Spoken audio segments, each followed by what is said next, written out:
Splash Mountain is becoming Tiana's Bayou Adventure, and some have wondered if Critter Country, its land, is going to survive that update. With news yesterday, we'll tell you why it will survive and how, what's changing, how it's changing, and why it's important to the future of Critter Country.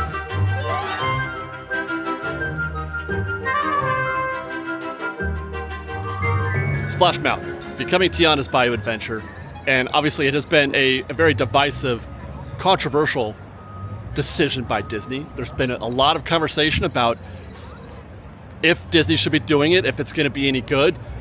Lots of discourse has been happening on that.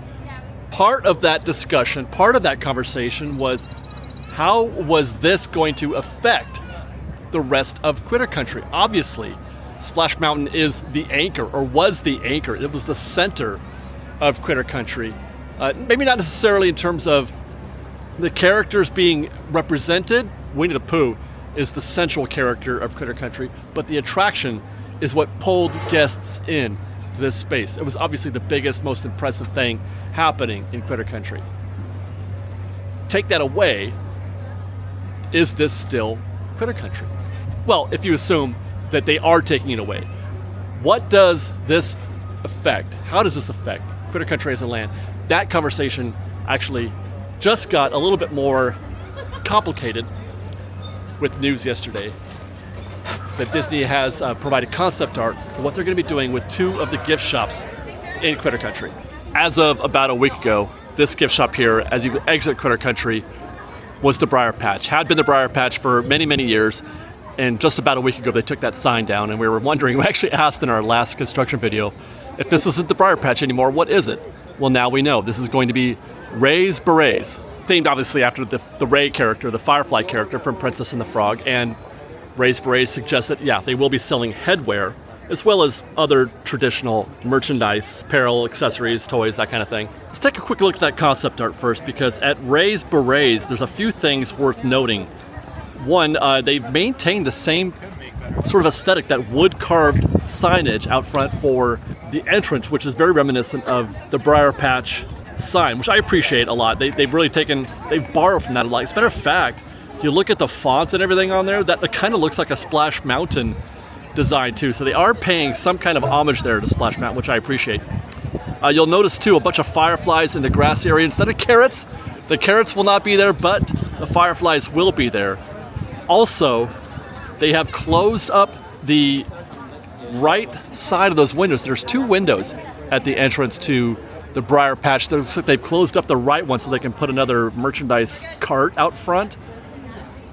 Nothing to note. They didn't show the interiors, but I'm going to expect that these interiors will be updated. You'll see some replacements for many of the theming elements that are in here now, including those weird signs that you get at the home store. Those will probably be replaced by something very specific to Critter Country, to Ray and the other critters in the bayou, or to, the Princess and the Frog movie. I'm not expecting a lot of Princess and the Frog themed merch or Tiana themed merch at Ray's Berets, in much the same way that you don't really find any land-specific merch at the Briar Patch today. And then at the rear of Critter Country, Pooh Corner, well actually not all of Pooh Corner, that's going to stay the same. This back portion over here, the back third of Pooh Corner, will be rethemed to Louie's Critter Club. Per the park's blog, apparel, accessories, home decor, and more, featuring some of your favorite critters and Princess Tiana. There is less to observe at Louie's Critter Club. All we have is a sign out front, obviously with Louie. Looks like a wood carving sign, but I don't see any sort of other thematic touches added to the exterior. Correction, the little house up there in the corner where Kanga and Roo lived looks like it's going to become a break room, a bayou-themed break room for the band. Those look like Zydeco instruments, if I'm not mistaken. It's kind of fuzzy in the picture, but the music that you'll be hearing in Tiana's Bayou Adventure, or at least some of it, will be the Zydeco music, and that looks like those types of instruments. Now, if I'm being honest, I gotta say, I was expecting, obviously, the Briar Patch. We all know, if you're gonna take down Splash Mountain, you gotta take down the Briar Patch. They go hand in hand. But I thought that would be the extent of the gift shop changes to Critter Country. I was not expecting them to change Pooh Corner as well, for a couple of different reasons. One, I thought they were gonna try to limit it. the updates to Critter Country. Keep it to just what was required. Splash Mountain, obviously, and as I just mentioned, the Briar Patch, because it has a link, a thematic link to Splash Mountain.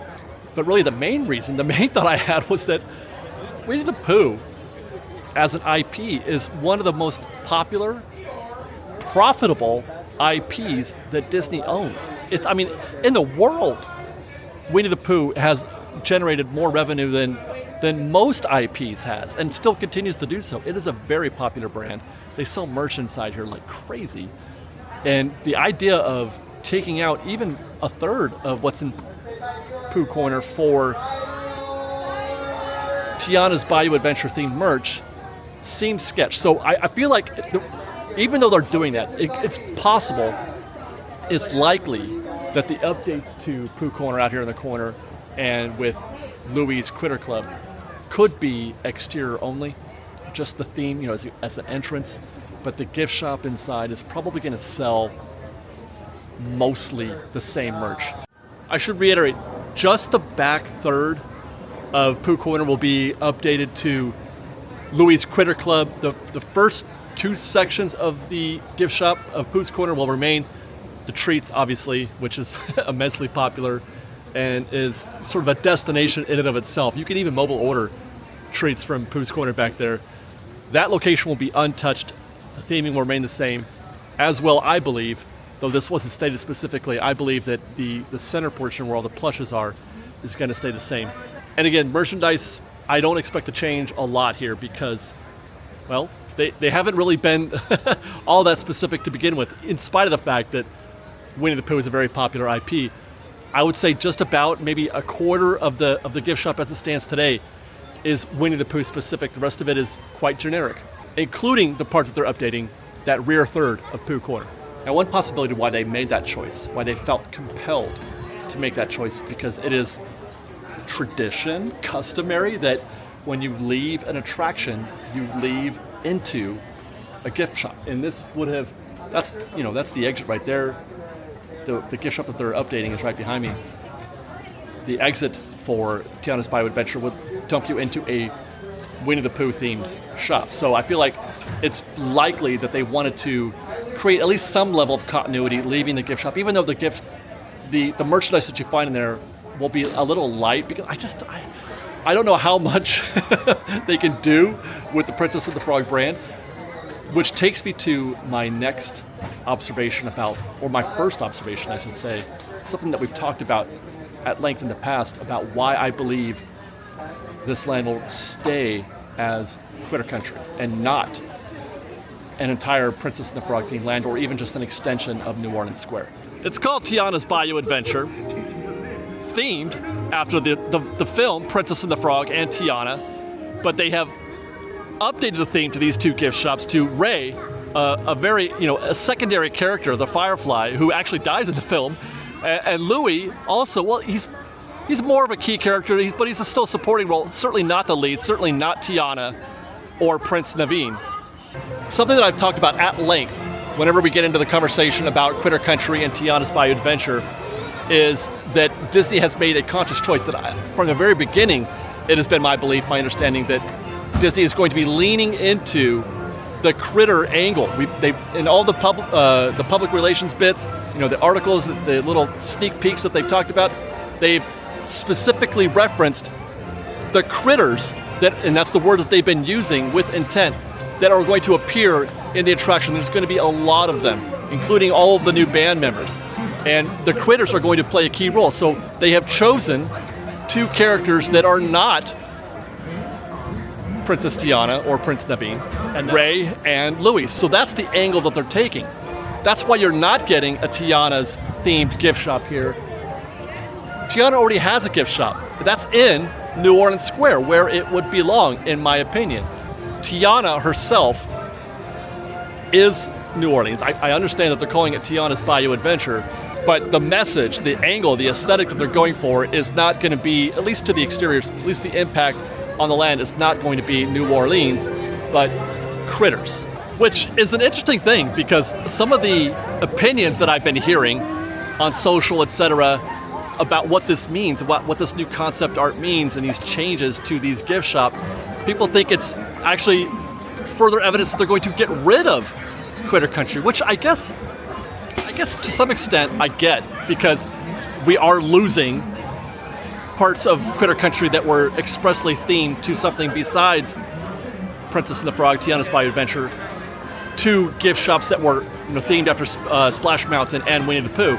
But I think the opposite is the case. If Disney had desired to make this a New Orleans Square themed location, or a Princess and the Frog themed location, well, actually, really, it is New Orleans Square, they would not have made the choices that they did. They would not have chosen Ray and Louie, two secondary supporting characters, rather than something a little bit more popular, a little bit more obvious and apparent for what would be a New Orleans Square themed land. Not to mention the fact that I don't think you could change all of this. It's just not going to happen. And you could argue that it could happen in the coming years, but I don't believe it. The signs that I'm seeing and the things that I'm hearing, there's no plans to update Winnie the Pooh. There's no plans to update the rest of Pooh Corner. And we're going to talk about Hungry Bear in a minute. In fact, if anything, one could make the case that if anything, they might extend Critter Country out into the new Disneyland Forward, which we're in the point where Disneyland would connect with the expansion to Disneyland Forward. This path that we're walking right now, as we go past Pooh Corner, you make a right as you get behind Pooh Corner, which is, where the cast members, where characters, go backstage, they would be converting that. The street that connects to the downtown Disney parking lot is just on the other side of those trees right there. Speaking of Hungry Bear, I'm hungry. Let's go get something to eat and talk about how the Hungry Bear fits into the rest of this story. Well, if we're gonna go to the Hungry Bear, we really should do a classic Hungry Bear meal. Got the spicy chicken sandwich. Cheers, Fresh Baked. Always good. Can never go wrong with the chicken sandwich at the Hungry Bear.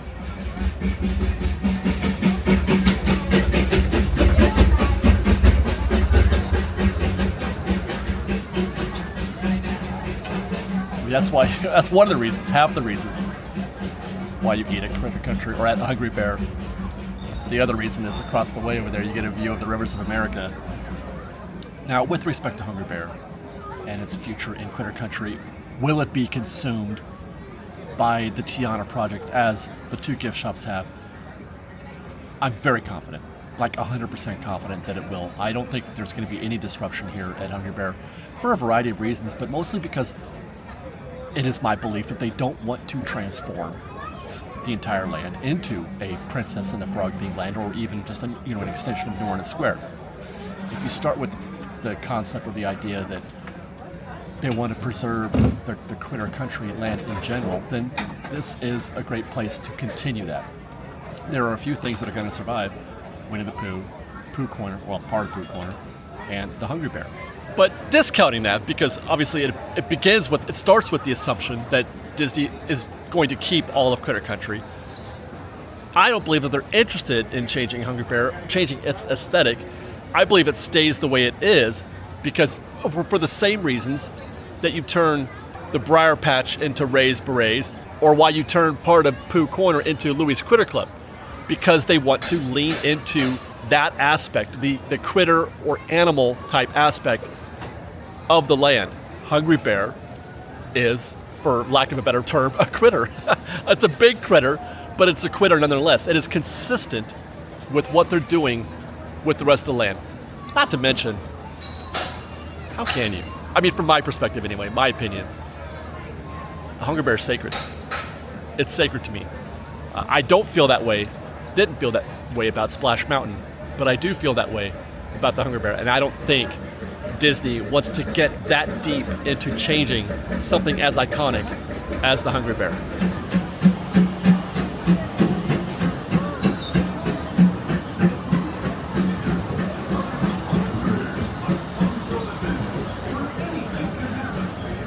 Now, while I'm generally optimistic about Tiana's Bayou Adventure, about Critter Country, there is, I'm back in New Orleans Square, by the way, there is a component of this story that it triggers me a little bit and could trigger you, and it starts here at New Orleans Square. a lot has been made of this. These walls here at Haunted Mansion that are going to be here until August at least. And how those walls continue into Critter Country in front of Splash Mountain, thus creating a real dead zone with 2 attractions down here. Haunted Mansion, 2 major attractions, Haunted Mansion and Splash Mountain / Tiana's Bayou Adventure. A lot has been made about how having these 2 attractions right next to each other down for such an extended period of time. As I mentioned, Haunted Mansion in August, Tiana's probably October at the best, I think, is the expectation. And that it's kind of bad show on Disney's part. That people don't appreciate having 2 major attractions down like that. The situation is about to be compounded by the fact that they are going to have to close all of Critter Country in order to do these updates to the Briar Patch and Pooh Corner. I don't know that they're going to have to put walls up, which is, I guess, kind of a relief, but at minimum, the whole land, ropes will be up. You will not be able to enter Critter Country at all. You cannot go to Winnie the Pooh's 100-acre wood. Doubtful that you'll be able to go to the Hungry Bear, and certainly not back there to Pooh Corner. All this is going to happen on May 1st. They're going to close Critter Country on May 1st. So May 1st will begin a pretty impressive, for lack of a better word, disruption in guests' day at Disneyland. Haunted Mansion, Splash Mountain, and then the rest of Critter Country will all be closed. You will not be able to enter an attraction between Pirates of the Caribbean and Rise of the Resistance. So if we thought losing Haunted Mansion and Splash Mountain at the same time was bad, now you can add Pooh Corner, Hungry Bear, Many Adventures of Winnie the Pooh, and the 100-acre wood.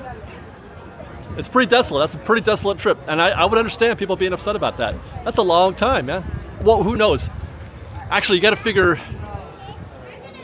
it'll be before August, is my guess. I don't think that they need to do a lot, or it shouldn't take a very long time to do all this to update Briar Patch and Pooh Corner. It's just signage, which, they've already probably built that stuff. They just need to install it and then put in the little lighting effects and what other little theming touches. I don't expect Critter Country to be closed for a very long time. If it's May 1st, the fact that they're having to close the whole land, though, I mean, that's something. They're probably going to have to bring in a lot of heavy equipment, and there's really no point in opening the land, I guess, would be the logic behind that. But I'm guessing maybe a month. That's probably all they need, or unless they feel like they can't install. Oh God, this is kind of worst case scenario.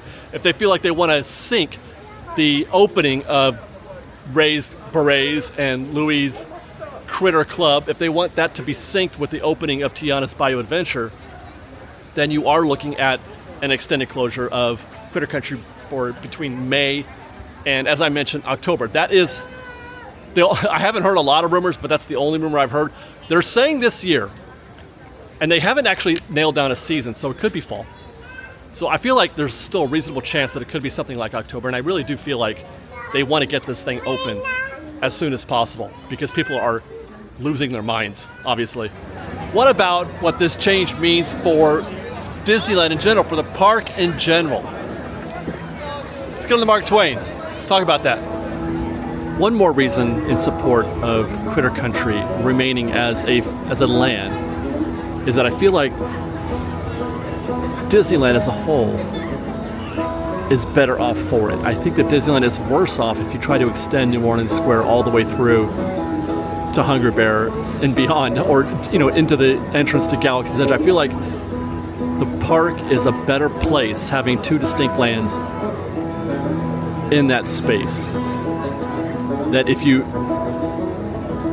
makes the park more navigable, more enjoyable, to have 2 personalities there as opposed to just the one New Orleans Square personality. In spite of the fact that it makes sense because Tiana is in the Bayou and the Bayou is in New Orleans. There's ways around that. Critter Country is central to that in terms of focusing on critters. Of the rivers of America, you're in for a real treat. The trick, obviously, is finding a way to make that attraction exist in a land that isn't that isn't New Orleans Square, which they are managing to do somehow, for now at least, at Magic Kingdom, where Tianas exists in Frontierland, which is considerably worse than Critter Country, if you ask me. Then again, of course, the rumor there is that they are trying to turn that part of Frontierland into New Orleans Square. So, but if we assume they don't do that, then certainly, yeah, if you could put Tiana's Bayou Adventure in Frontierland, you can put it in Critter Country. All that considered, I'm pretty confident, I'm very confident in fact, that Critter Country is going to remain as is for a while. Everything that you see out here in this land, the 100-acre wood right here, that's going to remain, if not just a name only, Critter Country, but the land itself is going to be untouched for the most part. We are obviously getting changes to the Briar Patch and to Pooh Corner, but those were kind of necessary. But the fact that they're using the characters and the icons that they are suggests to me, reinforces the opinions, the thoughts, the ideas that I've been expressing for more than a year now about how Disney is going to be leaning into the critter angle of this and away from Tiana herself, away from Princess and the Frog, and away from a New Orleans Square theme. Tiana's Bayou Adventure will exist in Critter Country. Look for Critter Country to close on May 1st of this year, and that's about a month and a half from now. I'm expecting it to, I think they're going to open the land up and those gift shops prior to the opening of Tiana's Bayou Adventure. That's just my guess. I don't know anything for sure, but I feel like they want to get this land back. They don't want to keep this thing closed for another 5 months. So I don't expect it to take very long. And then look for Tiana's Bayou Adventure, hopefully sometime in October. That is also my best guess. And as the Disneyland Railroad goes by, as we shoot this, let me say thank you guys for watching. I do appreciate it. If you enjoy this show and want to show your support, please do consider joining our Patreon campaign at patreon.com/freshbaked, or you can follow us on Instagram at _freshbaked, on Twitter at freshbakedisney, that's fresh with no E, and on TikTok at freshbakedisney. Thanks again, everybody. We love you. Be safe out there. Be kind to one another. Fresh Baked.